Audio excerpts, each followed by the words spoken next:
দেখো দাদারা, দেখো কৃষকের অবস্থা দেখো। ভুট্টা দেখো, এক টুকা ভুট্টা খাড়ো হয়ে নাই, সব লেপে গেছে। যেদিকে তাকাই ভাই একটা ভুট্টা খাড়িয়ে নাই। এ দেখে লাও, তোমরাই বিচারটা করো ভুট্টা কীভাবে পেড়েছে। কৃষক কী করবে এখন? এমনি তো ভুট্টার দাম নাই, আর ভুট্টা আছে এখন কাঁচা, আর ভুট্টা যেভাবে পেড়েছে কৃষক বাঁচে কীভাবে?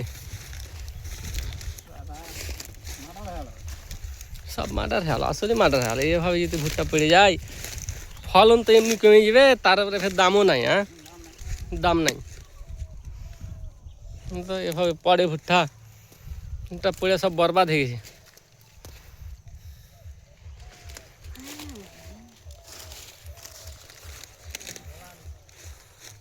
এ ভুট্টা তৈরি করতে কৃষকের খরচ, মাথার ঘাম পায়ে ফেলা ভুট্টা পালালছে, আর সে ভুট্টা প্রাকৃতিক দুর্যোগের কারণে পড়ে গেছে, আর ভুট্টার দামও খুব কম।